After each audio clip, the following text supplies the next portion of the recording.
तो लिपिड्स में हमने किया था कि लिपिड्स क्या होते हैं, फैटी एसिड्स क्या हैं। फैटी एसिड्स दो तरह के हैं, सैचुरेटेड फैटी एसिड्स और unsaturated fatty acids. Double bond किन किन कार्बन्स के बीच में बनते हैं जबकि अनसैचुरेशन होती है। अब हम लिपिड्स का मेटाबॉलिज्म करेंगे और मेटाबॉलिज्म में जैसे आपको पता है कि एक तो कैटाबॉलिज्म है और दूसरा है एनाबॉलिज्म। एनाबॉलिज्म में सिंथेसिस होती है और कैटाबॉलिज्म में उनकी डिग्रेडेशन होती है, और डिग्रेडेशन जब होगी तो जनरली उनकी ऑक्सीडेशन होगी और उसके कारण फिर एनर्जी जो है वो बनेगी, और दूसरी तरफ फैट्स की सिंथेसिस होती है। तो ये जो फैटी एसिड्स हैं, इनकी ऑक्सीडेशन जब होगी, इनका जब कैटाबॉलिज्म होगा तो वो कई तरह से होगा, और इम्पॉर्टेंट जो हैं वो हैं बीटा ऑक्सीडेशन, ओमेगा ऑक्सीडेशन, ये तो सैचुरेटेड फैटी एसिड्स की हैं। अनसैचुरेटेड फैटी एसिड्स ऑक्सीडेशन, और जो लॉन्ग चेन फैटी एसिड्स हैं कार्बन 20+ वाले, उनकी ऑक्सीडेशन। ये कार्बन 20 और मोर जो होंगे उनकी ऑक्सीडेशन जो होगी उसके बारे में। मेन जो है वो बीटा ऑक्सीडेशन है। कुछ हद तक जब बीटा ऑक्सीडेशन बंद हो जाती है तो ओमेगा ऑक्सीडेशन है, और उसके बाद अनसैचुरेटेड और फैटी एसिड्स की ऑक्सीडेशन है, और साथ में है लॉन्ग चेन फैटी एसिड्स की ऑक्सीडेशन। अब जब हम बीटा ऑक्सीडेशन की बात करते हैं तो ये जो बीटा ऑक्सीडेशन के बारे में जब रिसर्च शुरू हुई, वो सबसे पहले शॉर्टन ने 1882 में ऑब्जर्व किया कि जो शॉर्ट चेन फैटी एसिड्स हैं जिनमें कार्बन नंबर जो हैं वो कम हैं, जब उनको एनिमल्स को फीड किया जाता है तो यूरिन में उनका कोई भी प्रोडक्ट नहीं निकलता। दूसरी तरफ जब उनको एसिटिक एसिड फीड किया जाता है तो acetic acid as such urine में एक्सक्रीट हो जाता है। तो इसकी ऑब्जर्वेशन जो थी कि शॉर्ट चेन फैटी एसिड्स वो कंप्लीटली ऑक्सीडाइज हो जाएंगे और उनका कोई भी प्रोडक्ट यूरिन में प्रेजेंट नहीं होगा। दूसरी तरफ अगर एसिटिक एसिड फीड किया जाए तो एसिटिक एसिड जो है वो एक्सक्रीट हो जाता है। ये 1882 में शॉर्टन ने ऑब्जर्व किया एनिमल्स के केस में। उसके बाद 1904 में नूप ने क्या किया, जो टर्मिनल मिथाइल ग्रुप है उसमें फिनाइल ग्रुप इंट्रोड्यूस कर दिया। जब हम फैटी एसिड्स की बात करते हैं तो ये फैटी एसिड है, तो ये जो टर्मिनल जिसको हम ओमेगा कार्बन कहते हैं ये तो मिथाइल ग्रुप है। यहाँ पर फिनाइल ग्रुप जो था वो इंट्रोड्यूस कर दिया। अब जब यहाँ पे फिनाइल ग्रुप ऐड हो गया तो ये ऐसे बन गया, ये मिथाइल ग्रुप है, उसके बाद ये CH2 ऐसे चला। तो यहाँ पर फिनाइल ग्रुप जो था वो इंट्रोड्यूस कर दिया। अब हमारे पास ये फिनाइल ग्रुप वाला फैटी एसिड बन गया, और नूप ने ये इसलिए इंट्रोड्यूस किया क्योंकि जो मैमल्स हैं या कोई भी ऑर्गेनिज्म है वो फिनाइल ग्रुप को ऑक्सीडाइज या मेटाबोलाइज नहीं कर सका। तो ये फिनाइल ग्रुप जो है एज सच एक्सक्रीट हो जाएगा। तो ये एक्सपेरिमेंट उसने किया डॉग्स पर, और जब ये वाले फैटी एसिड जिनमें फिनाइल ग्रुप जो था वो इंट्रोड्यूस किया तो जब इनका एक्सक्रीटरी प्रोडक्ट देखा गया तो उसने दो डिफरेंट चीजें ऑब्जर्व की, और वो चीजें ऑब्जर्व जो की उसने वो थी CH2 CH2 CH2 CH2 COH, और ये ऊपर टर्मिनल COH फैटी एसिड में जैसा होता है, और दूसरे टर्मिनल पे यहाँ मिथाइल ग्रुप है, वहाँ पे एक फिनाइल ग्रुप जो था वो इंट्रोड्यूस हो गया। जैसा कि आपको पता है कि कार्बन जो है नंबर वो काउंट होंगे COH से 1 2 3 4 और ये 5, 1 2 3 4 5 6। अब क्योंकि इसमें 5 कार्बन है तो ये ऑड कार्बन फैटी एसिड है, और क्योंकि इसमें 6 हैं तो ये इवन कार्बन फैटी एसिड है। अब जब इनके प्रोडक्ट देखे गए यूरिन में तो पाया गया कि ऑड वाले केस में क्योंकि सारे के सारे कार्बन तो ऑक्सीडाइज हो सकते हैं लेकिन फिनाइल ग्रुप नहीं होगा, तो उसमें जो प्रोडक्ट बना वो बना बेंजोइक एसिड। और ये बेंजोइक एसिड जो था ये कंजुगेटेड था ग्लाइसिन के साथ, जिसको कि हम हाइप्यूरिक एसिड कहते हैं। तो ऐसे डॉग्स जिनको ऑड नंबर कार्बन वाले फैटी एसिड्स दिए गए थे डाइट में, उनका एक्सक्रीटरी प्रोडक्ट जो था वो हाइप्यूरिक एसिड था। और क्योंकि हाइप्यूरिक एसिड ग्लाइसिन के साथ कंजुगेट होने से बनता है और ये प्रोडक्ट बेंजोइक एसिड है, तो पहले तो ये बेंजोइक एसिड बनेगा, फिर ये ग्लाइसिन के साथ कंजुगेट होके हाइप्यूरिक एसिड बनेगा और ये फिर एक्सक्रीट होगा यूरिन में। दूसरे केस में क्या हुआ, इवन नंबर में ये बना फिनाइल एसिटिक एसिड, और जब ये ग्लाइसिन के साथ कंजुगेट किया तो ये बना फिनाइल एसिट्यूरिक एसिड। इस बेस पर नूप ने पोस्टुलेट किया कि जब भी ये फैटी एसिड्स ऑड या इवन ऑक्सीडाइज होंगे, ये फिनाइल ग्रुप और ये COH, तो ये बेंजोइक एसिड बना।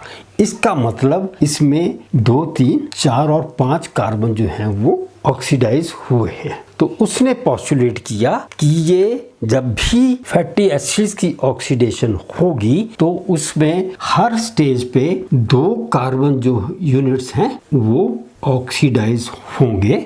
तो ये 2 कार्बन यूनिट्स और इसमें क्या होगा, और ये फिर बना फिनाइल और ये एसिटिक एसिड, फिनाइल एसिट्यूरिक एसिड बना। तो यहाँ पे भी 2 कार्बन जाएंगे तो ये फिनाइल एसिटिक एसिड बनेगा। इसमें ये 2 कार्बन जाएंगे, 2 कार्बन ऑक्सीडाइज हो जाएंगे तो ये बेंजोइक एसिड बनेगा। तो दोनों ही 2 कार्बन यूनिट्स जो हैं ये ऑक्सीडाइज होंगे। अब क्या हुआ, क्योंकि ये कार्बन नंबर 1, 2, 3, 4, 5 है, लेकिन ये कार्बन जो है ये अल्फा है और ये बीटा है, ये अल्फा है और ये बीटा है। अब क्योंकि ये 2 कार्बन ऑक्सीडाइज हो रहे हैं और इसमें ये बीटा कार्बन जो है ये इन्वॉल्व हुआ, इसलिए उसका नाम रखा गया बीटा ऑक्सीडेशन। तो हर स्टेज पर अगर हमारे पास पामिटिक एसिड है तो पामिटिक एसिड की जब बीटा ऑक्सीडेशन होगी तो हर साइकिल में एक साइकिल ऑपरेट करेगा, कंप्लीट ऑक्सीडेशन होगी और हर बार 2-2 यूनिट्स जो हैं वो निकलते जाएंगे ऑक्सीडाइज होके। और इसलिए पहले 2 निकले, फिर 2, फिर 2, फिर 2, ऐसे करके ये यूनिट्स जो हैं वो निकलते जाएंगे और हमारे पास फिर प्रोडक्ट जो है वो आ जाए। और अगर ये ना हो तो ये बन जाएगा CH3, तो ये भी ऑक्सीडाइज हो जाएगा, चौथा और 5वां ये अल्फा बन जाएगा। फिर जब ये रिमूव हो जाएंगे तो फिर ये अल्फा बन जाएगा, ये बीटा बन जाएगा। और क्योंकि यहाँ पे CH3 है, क्योंकि इसमें ऐड किया है, तो ये कंप्लीट ऑक्सीडेशन हो जाएगी और हमारे पास कोई भी प्रोडक्ट यूरिन में नहीं बचेगा। वैसे ही जब इसकी होगी तो ये CH3COH बन जाएगा। तो इस बेस पे नूप की ऑब्जर्वेशंस के बेस पे जहाँ पे उसने एक फिनाइल ग्रुप इंट्रोड्यूस किया फैटी एसिड्स में, उस बेस पे उसने ऑब्जर्व किया और इस ऑक्सीडेशन फैटी एसिड्स को कहा ये बीटा ऑक्सीडेशन है, क्योंकि इसमें बीटा कार्बन जो है वो इन्वॉल्व होता है। अब बीटा ऑक्सीडेशन जो है उसकी साइट जो है वो है माइटोकॉन्ड्रिया, और माइटोकॉन्ड्रिया का भी मैट्रिक्स वाला पोर्शन।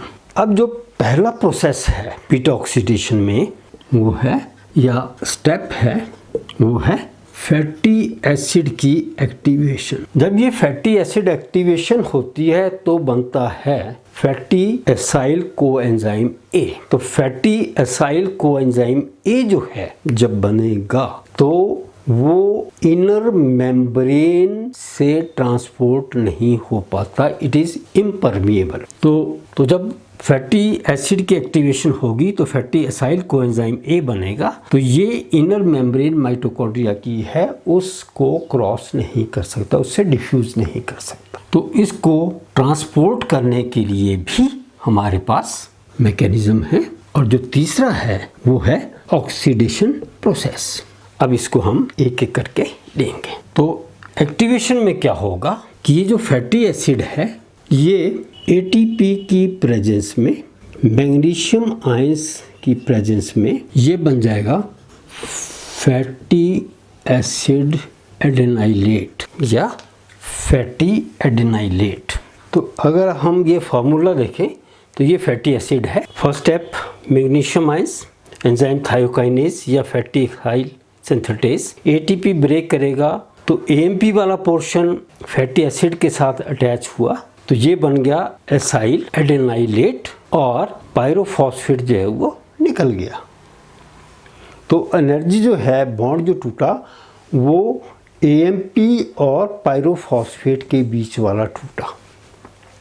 दूसरे स्टेप में क्या होगा, ये जो एडेनाइलेट है ये कोएंजाइम ए के साथ कंबाइन करेगा, एएमपी जो है ये रिलीज होगी और ये वाला पोर्शन जो है COAS वाला ये बन गया SCOA। तो ये बन गया फैटी असाइल कोएंजाइम ए।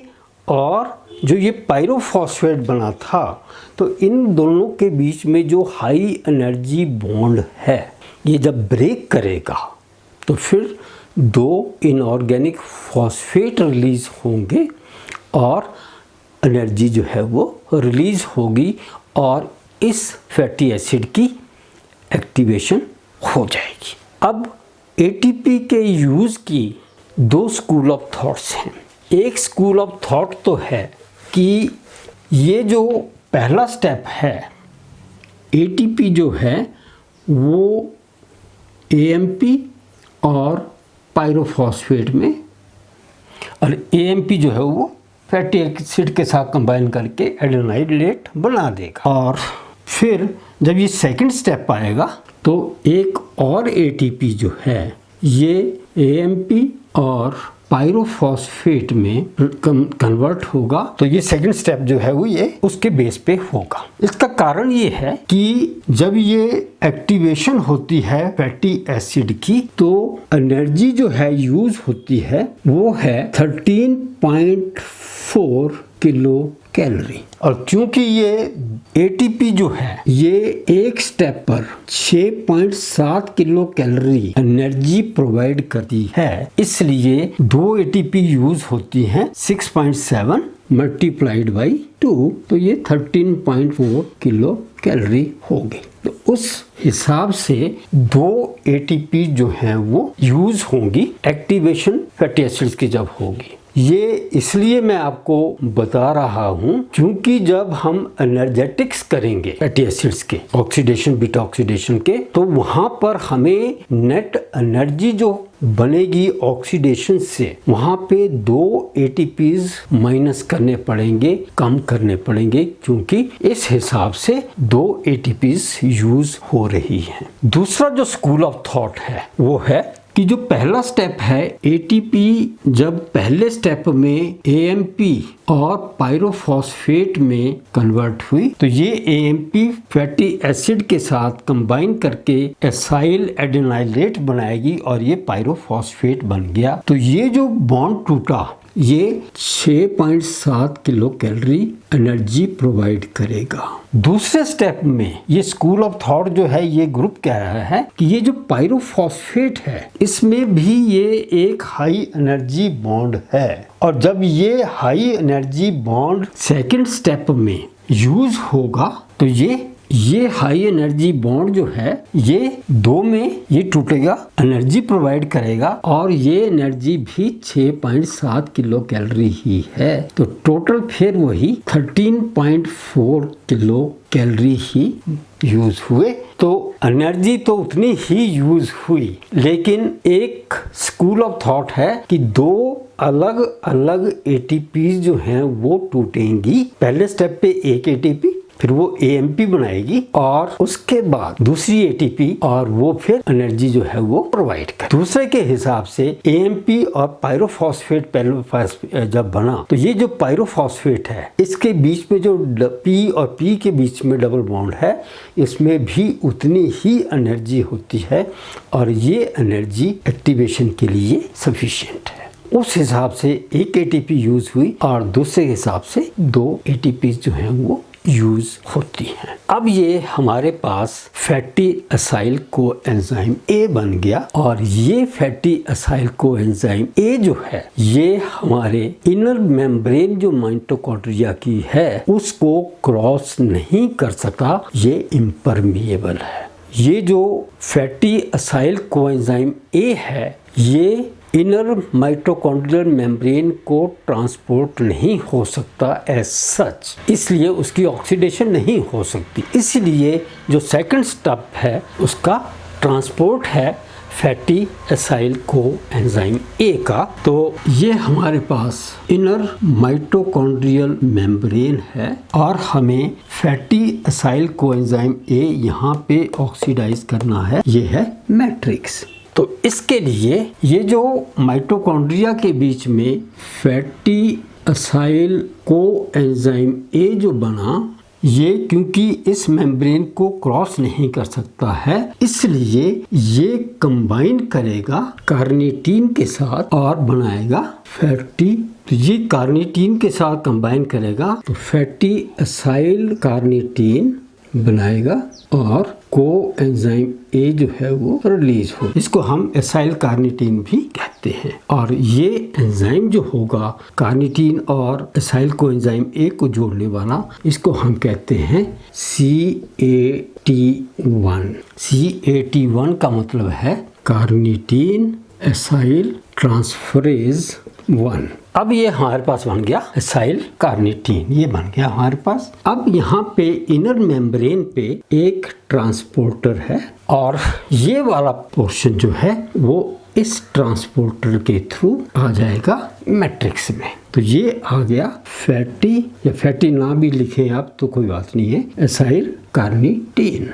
तो इसको हम एसाइल कार्निटीन भी कह सकते हैं। अब मैट्रिक्स में जब ये पहुंच गया अब क्या होगा कि सेकंड जो एंजाइम है कार्निटीन एसाइल ट्रांसफरेज 2, ये एंजाइम जो है यहाँ पे इसने कोएंजाइम A ग्रुप जो था वो सेपरेट किया था, यहाँ पे ये ऐड करेगा। तो ये बन गया फैटी एसाइल कोएंजाइम A और कार्निटीन जो है वो फ्री हो गई। अब ये फैटी एसाइल कोएंजाइम A जो है इसकी ऑक्सीडेशन माइटोकॉन्ड्रियल मैट्रिक्स में हो सकती है। ये जो एंजाइम हुआ ये बना CAT2 और CAT2 का मतलब है carnitine acyl transferase 2 second enzyme. तो अल्टीमेट एम हमारा एसाइल कोएंजाइम A को मैट्रिक्स में लाना था और वो बाहर से आ गया। अब इसकी रियल मीनिंग में ऑक्सीडेशन होगी। इसको कुछ ही कार्बन लिखते हैं हम।